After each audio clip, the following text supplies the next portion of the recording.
All right, everybody, thank you so much for being here on the Successfully Unemployed show. I'm super excited to have you, and today I'm bringing on somebody that has literally lived around the corner from me, and at the same time decided it'd be a fantastic idea to not work a job and travel the entire United States. I have Meg Brunson on the show with me. So Meg, thank you so much for being here. Thanks for having me. So we've known each other for a little while now, and we went to my nephew's birthday party, and you were there with your daughter. It was just great, and we got to know each other even more. And come to find out, you're successfully unemployed, and now you have your own company, and you also actually have a couple of them that you're also starting, and you're traveling the entire United States, which is fantastic. So how did you start making money without working that J.O.B, that Just Over Broke job? So I have an interesting two-step process.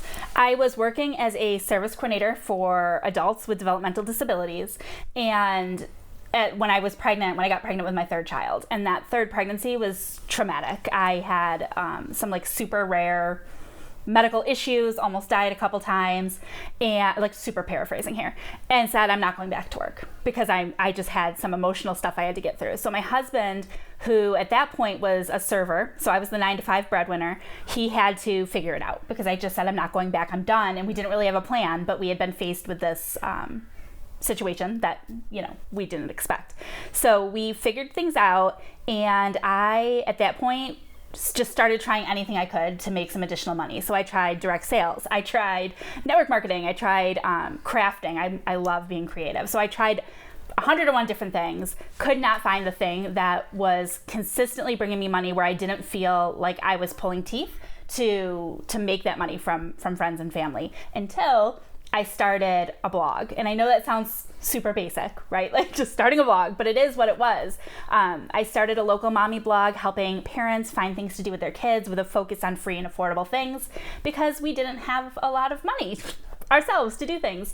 And that was my first successful venture. I learned how to leverage social media to grow that blog, and it was really successful. Pretty soon people started coming to me, other bloggers that I was networked with, and they were asking me, how are you using social media, and what about Facebook ads and things like that.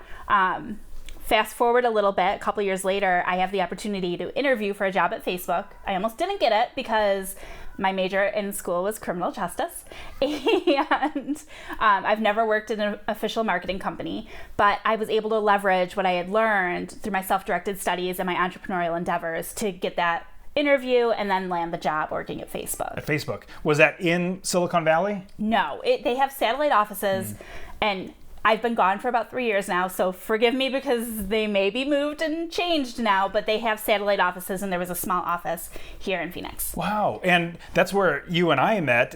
So we're literally recording in our house, and you can see the family pictures behind us. And so Meg, you used to live literally right around the corner. Our daughters are best friends, and so you decided to stop working at Facebook and go on your own. Now, talk to us about that process of working for Facebook and then realizing, what, I could do better on my own. I'm unemployable, like you said, and you went off on your own and become successfully unemployed. Yeah, so it was just that. I went back to the corporate world after having been entrepreneurial for a couple of years. I thought I had been healed. The trauma of that pregnancy had been healed, and I could now resume to normal, productive work. This is the way I was raised. I think most of us are raised similarly. So I lasted almost a year. And honestly, the final nail in the coffin was right around Thanksgiving, and one of my daughters was in kindergarten, and she had a Thanksgiving play at school. And I was so excited to be able to go. And when I went in to request, that break, that time off, I had 1.67 hours. And that's no joke. And so I'm sitting there going 1.67, and the play's probably about an hour, the commute time, and in that moment, I was like, this is not how I want to parent. This is not how I want to live my life. It was fun, but they still want you to work for 40 hours, right? It's still a job. And I said, I don't want to do this anymore. I know that I can be successful as an entrepreneur. And now, that wasn't the reason I got the job, but now that I have worked at Facebook, I've acquired this whole new level of skills. It took what I knew about Facebook ads, and I was already being successful, but it really expanded on it. And I knew that I could leverage what I had learned at Facebook to enhance the entrepreneurial path I was on and really take it to all new levels. So that's what I did. And I probably jumped sooner than I should have. I'm not the planner. I'm like the excited, I have an idea and now I'm going to jump. So I jumped, I started my own thing, and we made it work. So talk to us about that, leaving that job and saying, you know what, it's time. And then, like you said, it might have been a little soon, but now that you're done, you're obviously able to travel the entire country, which is fantastic. You've gone to 30 states so far. Now, talk to us about that, like, let me make the decision to now make that leap in doing that. What went through your head? Did you have fears? Did you have any worries? So I feel like I don't have a lot of fear until I jump, and then I realize how high I am and how far the fall is. So I had been building my business for about 2.5 years before we actually took off. So it's not like it was super quick. There was a lot of time that went into building the business up so that my income was dependable, because when you're entrepreneurial, you don't get that steady paycheck, so there's not that dependability. And my husband was he's really the logical one who was like, this isn't a great idea, so he had all the fears. And I have to tell you, like I said, once we launched, the first few months were difficult. They were a lot more difficult than I expected. But I didn't have the fears until we were actually doing it. And so then I had no choice but to get through them. And so to get through them, you decided, let me go ahead and continue on marketing my Facebook business and really help other companies to utilize Facebook ads. And so talk to us about that idea of now making it work, because, Sure. Obviously you're jumping and you're really high and you just got to make it work. Talk to us about that. Yeah. So right now, I also have multiple streams of income, which I think is really important. And I know you agree with me on that. So most of my money, though, comes from one-on-one work. So I will connect with a business owner or an entrepreneur who wants to leverage the Facebook platform, but really doesn't know how, or doesn't know how to, which buttons to check and all of that good stuff. So I will just take over their marketing for them and run it from scratch. So they have very little to do with the actual process. They can focus on their zone of genius, and I make sure their marketing is working. But I also have a bunch of other things going on. So part of what I've done is I've scaled back a little bit on the one-on-one work and focused a little more on some of the supporting work, if you will, so that I can spend less time working and more time traveling. Yeah, that totally makes sense, because as you're working one-on-one with somebody, that's 1 hour or one time spent for a payment, as opposed to, say, in writing for a blog or having something that is constant coming in, like a passive income is so fantastic. Now, so usually with Successful Unemployed, we interview people on their business model and how to actually do the business. But I brought you on because, well, you're already doing that. You're already successfully unemployed. I've had a few people talk about starting a Facebook, agency and stuff like that. But what I want to talk to you about is you're traveling the entire country, United States. You've gone through 30 countries already. 30 states. 30 countries. 30 states, gone through 30 states already, and you are now on a trip to San Diego. Mm-hmm. You were on the East Coast, now you come back. You met back now. We're in Phoenix right now, in my house in Phoenix, on your way to San Diego, where there's another conference. It's about Facebook marketing. But so talk to us about now taking that next step and traveling. On top of that, being able to make money without, like, people have to live in a city because their job's there. They have to go there every single day and they have to work, and they have 1.6 hours of vacation time left. And so they can't travel.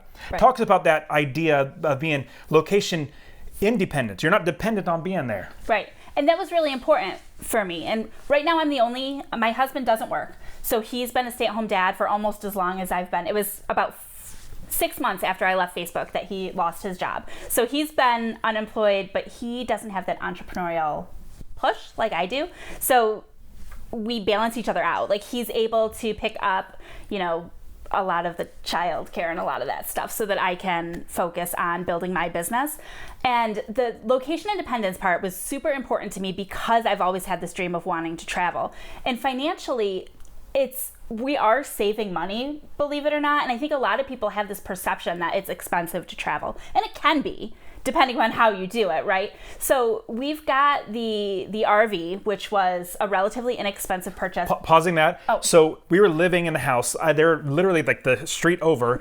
And all of a sudden one day, your daughter, my daughter's friend, says, we're going to be driving an RV around the country. We're going to move out of this place. Like, just out of nowhere. Wow, that's awesome. So now you had to plan, you had to do a lot of stuff to get to the point where you're now going to do that. Talk to us about, should we buy a big, like one of those huge ones that has the engine as well as the motorhome, or like what should we do if we're thinking we can be location independent and we want to travel? So number one, I joined a group called Full-Time Families. It's a free Facebook group that you can just find on Facebook. And it's other families who are RVing full-time. So I was in that group for about a year, just soaking up Before information. you moved? Before you did it? Oh, yeah. Just soaking up information. Because I am not a camper. So I don't like camping. I do not like bugs.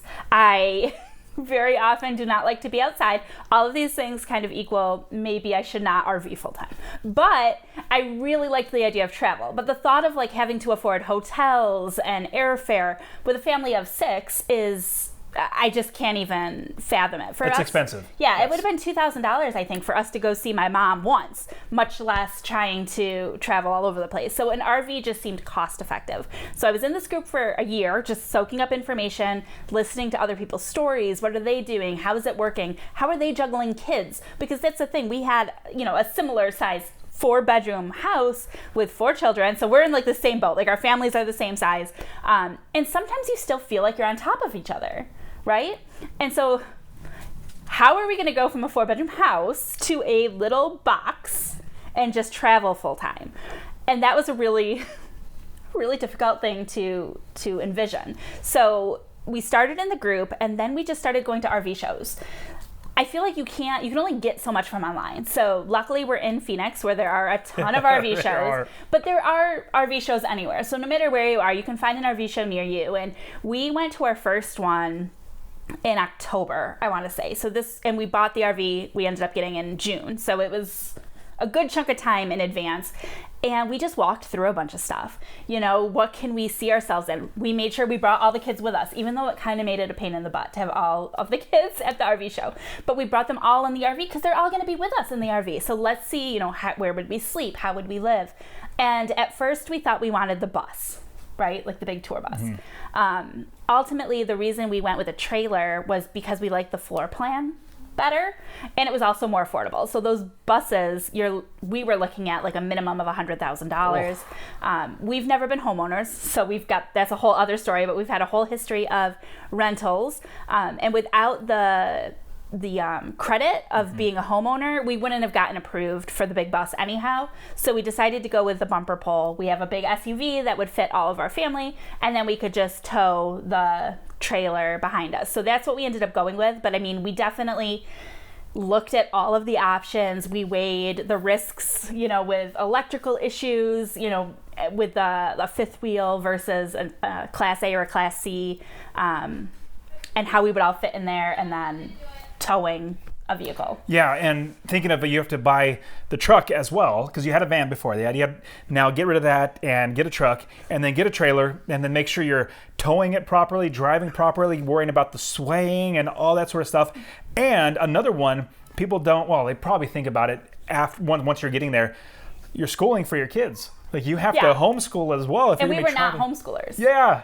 And so you've been traveling for 7 months now, correct? So walk us through the idea of now figuring out homeschooling, driving, working while you're independent, location independent, you're driving all around. Talk to us about all that. Sure. So the homeschooling piece, it depends upon what state you're living in, first of all. We originally are from New York, where homeschooling regulations are very strict, and it's very different than here in Arizona, where, as you know, you check a box on a paper and you're done. So Arizona has very relaxed homeschooling laws, which make it very easy to transition to homeschooling from the road. We do call it road schooling, kind of as a fun little play on words. And the way that we've approached it, number one, is we kind of just jumped in and we've been making tweaks as we go. So the kids do reading every single day. They have an app on their tablets. They each have an Amazon or Kindle Fire. So they have an app that they have to do reading half an hour every day on their app. It's Raz Kids. And that's something they used in school. We also do a lot of audiobook reading in the car, or audiobook listening in the car. And then they have books in the RV that they'll read as well. So reading is an everyday thing. Math is a just about everyday thing. They have books that we've got from Barnes & Noble, from the Dollar Tree, from all sorts of those little math books that are age appropriate for them, as well as flashcards, which they enjoy doing. And then everything else, we've just been plugging in based on where we are and what we're doing. So when we were in Florida at the Everglades, we learned about earth science. When we were in DC, it was history galore, right? Because the National Archives, the kids loved seeing all of the official documents. We even went and did like the factory tours at Anheuser-Busch and Jack Daniels, which were definitely for me and my husband, but the kids got to learn about prohibition and got history to learn and about science as well. how you make products like that. So there's just endless opportunities for learning, and the national park system has been huge. It was $80 for us to get an annual pass to the national parks, and it has paid for itself multiple times. One little tip also for that, so for national parks, if you have a fourth grader, you can get in for free. Yeah. Like just for some reason, just fourth grade. And so all of our kids are either in fourth grade or just got out of it. So for the next at least 3 or 4 years, we're going to be having a fourth grader. But for $80, that's nothing to go into every single, because each time it's like $20 or $30 just to drive in there. Yeah, the Grand Canyon was $30. I want to say White Sands was another $20. The Everglades, I mean, what was it? The Wright Brothers National Monument in North Carolina. There's so many that are, and they're all great for kids. They all have something unique. They have a really great, it's called the Junior Ranger program. I don't know if your kids. Yes. So you go up to any like national park and they'll give you a workbook with age appropriate activities for the kids to do. They can earn a little pin, and we've collected pins from probably like 24 places times 4. So we have a ton of these pins. But the kids, I don't want to say that it's their favorite part because it is work, but it's part of what their school has become. So it's easy for me, who's not a teacher, I'm not a homeschooler, but it's a really quick, easy, and free way to make what we're doing part of their education. Yeah, and we homeschool. Actually, I say that I don't do the homeschooling. My wife has the hard job of homeschooling. I have the easy job of making money. And so she does all the hard work, but there's so much great curriculum out there. Mm-hmm. There's YouTube videos. There are companies that have like DVDs. You can actually buy the DVDs and learn from there. And so workbooks, like our kids are usually doing at least 4 or 5 different workbooks a semester on each different topic. So as far as learning, you have all that literally at your fingertips. Now it's just obviously getting them to do it and you having the fortitude and the patience to be able, I'm going to go ahead and you get to work. But what's great is you don't have to be locked down to a job or a school, which is absolutely amazing. Now from there, you're driving around. Talk to us about how was it when you first started driving? Because I remember when you guys were leaving, you guys went and took like a week, like a couple, 3-4 days or however long, went to Grand Canyons. Yep. And then said, hey, this worked. We can actually do it. Yeah, so we didn't want to just take off for an indefinite road trip without making sure that we had everything we needed and that we knew how all the buttons worked and everything like that. So we planned like a trial run. We took, I think it was 3 nights up to the Grand Canyon, which for us is, I want to say a 3 or 4 hour drive. It's not bad at all. So we took that little 3 or 4 hour drive. But you also got to go uphill. Like you have to go up the mountain. Like that's another new adventure, pulling a trailer. And we had never pulled a trailer before until we left the lot. Like this was totally a brand new thing for us. And it was tough because there's an incline when you're going up north where you actually have to turn the air conditioning off.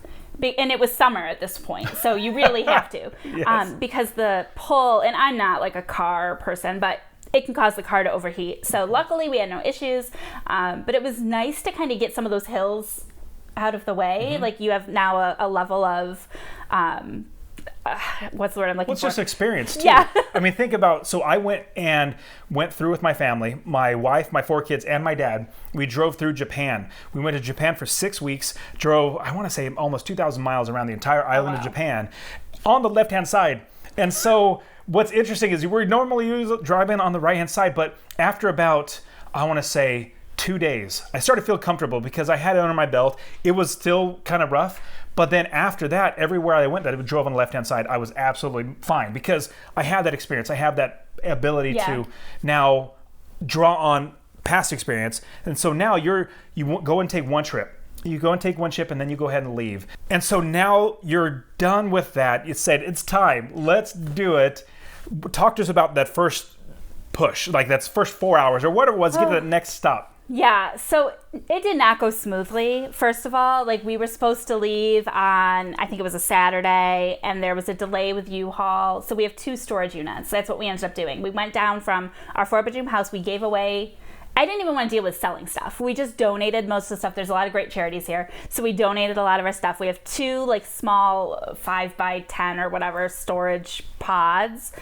So U-Haul had a delay and we did not get out when we wanted to. And the place we wanted to go did not have a spot for us anymore. So we had to like last minute find a new place to go. We showed up and we had to back in. I've never backed in. That was not something we had done yet. So when we went to the Grand Canyon, we just pulled through. So we're at this place, we have to back in, and I don't know how to back in a trailer. So luckily, one thing we've discovered about the RVing community in general is that everybody's amazing. Like people who RV, they just look out for each other, and they're typically really easygoing and laid back. And so the guy who was next to us had just gotten home, and he had a baby with him that was probably, I don't know, a year old, maybe 8 months, maybe. And he was amazing. He stayed out with us for like an hour and was like, pull up here, do this, turn the wheel. We had no idea what we were doing. If it wasn't for him, I don't know if our marriage would have survived. Like we kind of joked around that was like our first free marriage counseling. So we learned, now I can back things up. Now I got it. But it has taken some time. So there's definitely a learning curve. And I think you just have to give yourself grace, like with most things. That's one thing over this 7 months so far. Me, my husband, my children, we've all learned to go with the flow a little bit, to adapt a little easier, patience, and giving each other grace. And it hasn't been perfect. You saw a couple dings on the car. It happens. And it's hard because I'm really hard on myself. So I hate being like, yes, I was driving the car when I jackknifed or when I hit a telephone pole. This is real life though. And at the end of the day, nobody was hurt. The car is still drivable and we are learning. So well, and now, after 7 months, 30 different states you've seen, all the experience that your kids have, they're going to remember this for the rest of their lives. Yeah. Just like whenever we travel anywhere, we love taking the kids because they're seeing things that most kids would never even dream to be able to see. Now, talk to us a little about, because I know you love to go and do experiences like go to Busch Gardens or go to places, but you told me that there's a wise way to actually go to these things for free. Talk to us about that. Yeah, so we very rarely pay to do anything. And part of it is just, it's expensive, right? Especially for 6, family of 6. Especially for 6. And all of my kids are old enough now that they all like count as kids.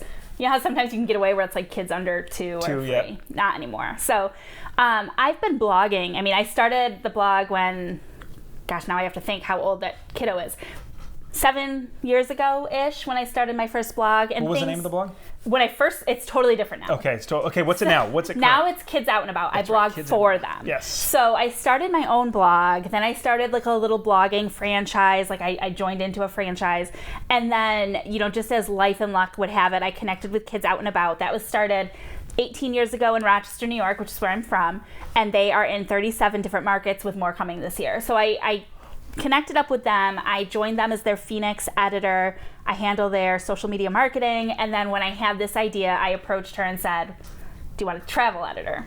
They didn't have anybody doing travel. And so they were like, sure, feel free to leverage the platform. So I write reviews for everything we do on that platform, even the national parks, which are free. So it's not just like only the paid things, it's even the free stuff, tips for other families. Like if you wanted to go to White Sands, bring your own sled. They're super expensive. Things like that. You know what I mean? Things I wish I knew. So we've been writing this blog. So what I'll do is I'll reach out to somebody and I'll say, hey, NASA, we're going to be in Florida in a couple weeks. I've got 6 kids. We've got this platform. We reach this many people every month, every year. And we would love to come and do a review. Would you supply us with press passes? And very often, it's not always but when you know the right thing to say and you've got the right, data, the right platform to back it up, they'll come back and they'll give you the passes that you want. Sometimes we get super lucky and get treated to a couple extra goodies, PR stuff from the company. But it's been great. So we've been able to do things like NASA, like Busch Gardens, Legoland Discovery Center, the Freedom Tour in Boston. And these are for free. Oh, yeah. And you reach out, because you're working for a travel company, obviously they're already open. It's not going to cost them any more. They're just missing out on a little bit of money. But the publicity that you're going to get by publishing that on their site, you gave me an idea. Like, we were talking last night, and I was thinking, my goodness, I need to start a travel blog because we love traveling. I just need to start it, have it there so that as I'm going, because we love documenting all that sort of stuff and pictures and all that. Yeah. My wife literally, I encourage her, and I have her where she writes down our itinerary because we're not going to remember. Yeah. But at the time, you can easily write down, and so we can publish that as well. But then I'm super frugal. And so to get going to Busch Gardens for free, that's expensive. Yes, let's do that. You'll never know what other things, I had somebody reach out to me and said, have you ever thought about using a drone? And I was like, well, I don't, it would be kind of cool. They said, well, what if we send you a drone? Would you test it out, use it, you can keep it, and then let people know what you think? So we've also gotten stuff, stuff that we can use. And then one thing that we didn't even talk about yet, since I've been back, is I reached out to, there was one city, we were going to Wilmington, I reached out to an aquarium and they said, have you reached out to the Visitors Bureau? And that was something I hadn't even really thought of. So I reached out to the Visitors Bureau as a blogger with all my information. And they basically said, here's a list of 12 places that would be good for you. Which ones are you interested in? So I picked 4 or 5 and they put everything together. So when we got to Wilmington, I just walked into the visitor center. They gave me a bag full of goodies and full of the passes that we needed. And then we were able to just do all the stuff while we were there. So it was one point of contact and all the stuff we wanted to do. And we ended up doing the aquarium and a horse drawn tour around the city.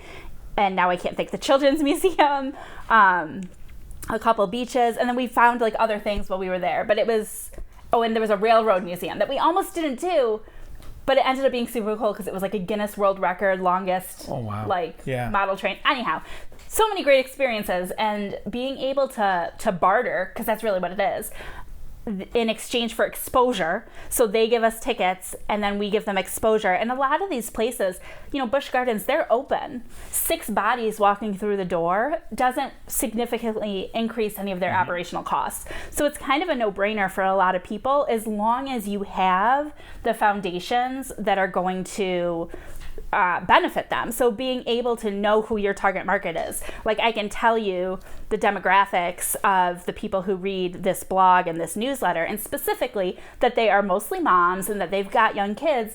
So the places that we want to go, that's who they want to reach. So it's been hugely beneficial for us. So that's helped you also get into places, but at the same time also be location independent, being able to drive all around. So as you're going, you've gone to 30 states so far. Are you going to go to all of them? And then at what point do you feel like it's going to be, you know what, let's go back to living in a house? And that's a great question. And I don't know how on point my answer is going to be. So I want to hit all of the states. Obviously, we're never going to make it to Hawaii in the RV. But I would love to make it to all of the states that are connected. Continent, yes. For some reason, I just missed that word. I was like, what is that word? So we want to make it to the 48. And I'd like to go to Alaska, but I don't know if I really want to drive through Canada to get there. I feel like I might want to take a boat or something. I'm just kidding. But we'll see. So I definitely want to hit the 48. I don't know if we're going to make it in a year, which was the original plan. I've got my husband on board to flex that slightly. So if it's going to take us 15 or 18 months, I think we're good. When it comes to what I'm calling year 2, which may be after 18 months, but whatever, I think we're going to slow down, go back to our top places. And part of what we're doing is figuring out where it is that we do want to plant our roots. So at this point, we could live anywhere. And it had been like that for 3 years. We were living here in Phoenix with no real roots here. A lot of my family from back home was like, are you coming back to New York now that you're not working in Phoenix? But we're done with snow. So New York is not the option. Sorry, family. So we're looking at some other areas though. We still really love Phoenix. I feel like I could live in an RV for the rest of my life. Wow. But that was part of the condition with my husband, who does not want to live in an RV for the rest of his life. And since I want to stay married, we will probably settle down at some point, but I don't know where it is. What's great is you've also experienced all these different states and all the other ones you're going to go to, you're going to have an understanding of, you know what, I am location independent. I could live in any one of these states. I could literally, if I wanted to, continue living in my trailer, buy just a plot of land and live there. I could absolutely do that. But what's great is you're experiencing every single little state and every area that you might want to live, rather than some people, you know what, I'm just going to move to, let's say, Nevada, or I'm going to move to this state or whatever, where you're going to move, but you haven't actually experienced it. You don't know if you're going to like it. You might like it, fantastic, but there might be where you're like, you know what, this is not the right place.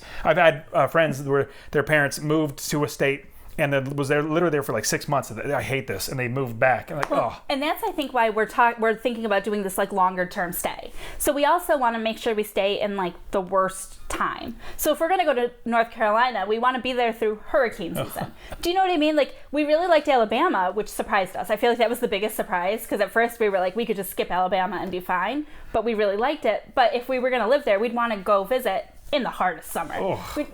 But you need to experience the bad times. But we also know that even my husband, who's been anti-RVing, we don't want to get rid of the RV. We want to keep that. We still want to be able to do trips. We've talked about, and again, this is like totally dependent on us making all of this money at some point in the future. Look, we could have a plot of land in Vermont to spend the summer and the fall, because Vermont is one of our favorite states so far. Just beautiful, the hills, the trees, but snow. So then we could have like a plot of land or a house or something down south, and you could split time. So I feel like it's opening our eyes to some of the other opportunities. We've stayed with, and we didn't really talk about this, I feel like we could talk like 12 episodes. I could make a whole podcast about RV living, but a lot of the places we stay are people's homes. So it's people who have room for RVs or land for RVs, and they let you stay for free, and they request some compensation for the use of their utilities. So it's a really cost-effective way we've been able to live, as we go from place to place. And there's a lot of people who we're staying with who live in their RVs, and they maybe, they stay behind their business, or they have just these plots of land. We stayed with a couple people who live in their RV on the property that they own with a house that they rent. That's awesome. So it's like we stayed with somebody, and I want to say it was in Knoxville, and they were in the RV and we were kind of parked in front of them. But there was a house right there, and they're like, oh yeah, that's our house. We rent it. The family's great. And they were going to be in Knoxville for a couple more weeks, and then they were going south for the winter. So it's like, there's so many ways that people are adapting to this lifestyle, and there's such a wide range of people who are doing it. So I've met a lot of people who are like, well, my kids have special needs, or, there's this one reason or another why it won't work. And I can't relate to all of those, obviously, but in that full-time families group, I've seen families who have kids with cancer. I've seen families who have kids with autism. I've seen families who have 9 children. Like, there are families of all sizes, all shapes, all colors, all whatever, and everybody makes it work in their own way. So there's so many ways to adapt it if travel is something that you're interested in. And I've always been so jealous of travel bloggers, because it looks like such a luxurious life. And we barely even scratched on some of the breakdowns, tire blowouts and broken axles. Like, there's been some bad stories. But all in all, it's been amazing, and I would not change anything for the world. All those experiences, yeah. So for us, my wife and I, she's always talked about, let's just get an RV and travel around America. I'm like, I don't want to do that. But after talking to you, after talking to quite a few friends, I'm like, you know what? I could do like 3 or 4 months and just drive all the way around as best as we can. I'm definitely a house person, but I could see myself doing that. But similar to you, so we'll keep our house here in Arizona. It'll be our winter house, and so in the winter we come here. It's amazing, and Phoenix in the winter is amazing. But we might live in like Wyoming, Montana, or whatever in the summer. We'll snowbird. So man, yeah. So Meg, you've given us so much great information. Now I want to jump into the rapid fire round. Are you ready? Oh, sure. Awesome. So if you were to give advice to anybody who wants to get started, either RVing or being location independent, what would it be? Just to do it. Just make the decision, learn everything you can learn, and understand that there's going to be hiccups. Like with everything, there's going to be speed bumps, and you'll adapt. You'll figure it out. Make sure you have a good support network. Make sure that assuming if you're in a relationship, that your partner is on board. There's single parents who are doing it too. So That's fantastic. So if you were to go back and give yourself some advice, your younger self, 20-year-old self, what would it be? Could be business, life, whatever. And it's funny, I just had this conversation with somebody right before you. And I wish that I could go back to myself when I was in college and tell myself about the RVing life. Because don't get me wrong, now, I know that may sound, I have no reason to make you want to RV. I just really enjoy it. And I love my kids, but I can't stop thinking about how cool it would have been to be like that single 20-something, living in my RV, traveling around and having all these experiences as a young adult, being able to see all this stuff and learn all this stuff on my own. But at the time, that was a really hippie thing to do, and I never would have even considered it. So I wish that I could go back now. I see so many cute little RVs, and I'm so jealous, but my family would never fit in a cute little one. So it would be to go back and get a cute little RV. Yeah, that's awesome. My wife says, you know what we should do? We should get a tiny house. I'm like, babe, we're living in a tiny house right now. It's a 1,200 square foot house. That's how tiny you want to get. Oh, we need a smaller one just to travel in. I'm like, oh my goodness. Anyways, so next question. What is one tool, one app, or something that we should use that you're currently using that you really enjoy? Oh, and that's hard because I'm all in RV mode, but that probably won't benefit you. So I'm going to try to jump. I don't know. I think this is super basic, but I think the number one thing I use is my Google Calendar. It's hard because I'm so busy, and my husband is a stay-at-home dad, for lack of anything better to call him. But he needs to know, when I have phone calls. I mean, we're living in this little box right now, so when I have an interview or something like that, he'll either need to take the kids or I need to go somewhere. We have one car, obviously, other than the RV. So it's that Google Calendar, being able to share access with my husband so that we're all on the same page, and it helps with communication. I love that. That's fantastic. I know in marriage, communication is one of the best things to help your marriage get better and better. The more openly that you communicate, not just calendar, not just, literally everything. Yeah. Every bit of communication helps so much. So what is one nonfiction book that you would suggest? Could be business, life, whatever. The one I just finished reading, it's so hard because I say read, audiobook, is I listen to Pat Flynn's Superfans. Did you listen to that one yet? I haven't. It's a really great book. Now, I love Pat Flynn, so I guess I should say that. But Superfans is about how to really build those superfans in your business. So you don't need 10,000 followers. You need 1,000 superfans who will buy what you have to offer. He's got some great strategies. And it's funny, having met him many times in person, I'm like, oh yeah, he did use that on me. You know what I mean? Oh yeah, but it worked. Yeah, and so for me, with Pat Flynn, I was seeing everything that he was doing. I was like, man, that guy's making $130,000 a month, $150,000 a month. If I make 1% of that, that's grocery money. That's travel money. So yeah, so that's why Pat Flynn's great. I think he's fantastic. So Meg, you've given us so much information. Now, I know you also love helping people. You love showing people how to do this. If somebody wanted to reach out to you, learn more about you, or learn what you're doing, how can they do that? So the best place to go for all things me, my website's personally branded, so it's megbrunson.com. I also have all of our travel stuff at familyroadventures.com, but it's all intermixed. And then we're actually going to have a summit in June of 2020. It's called Become Influential, becomeinfluential.com. So if you are intrigued by the thought of all the bartering and traveling, it's really going to be about stepping into your influence as a business owner so that you can make money, so you can increase your income, which may come in the form of money, but it also may come in the form of experiences, which I think for parents is almost just as important. I agree. Meg, thank you so much. Fantastic. Great information. I really appreciate you being on the show. Awesome. It was so much fun. I'm glad we could fit it into our trip. Absolutely. All right. Take care. Thanks. That is it for today's show. Now, I would so appreciate it if you hit that like and that subscribe button. I want you to be a part of this. So subscribe so I can get you all this great content on how to be successfully unemployed. Now, I do want this show to be all about you. So in the comments, I would love to hear your comments of how this is a great way and how you're going to apply this to quit your job, or this is the worst way to be successfully unemployed, whatever it might be. Leave it in the comments below so that I can interact with you. I want to see how I can help you to quit your J.O.B, that Just Over Broke job. So if you got anything out of this, I would love it if you shared with one person, said, hey, there is a way to be successfully unemployed and quit that Just Over Broke job, and here's a way to do it, so share it with one person. So you guys are fantastic. Thank you so much for being here with me on the Successfully Unemployed show. We'll see you next time.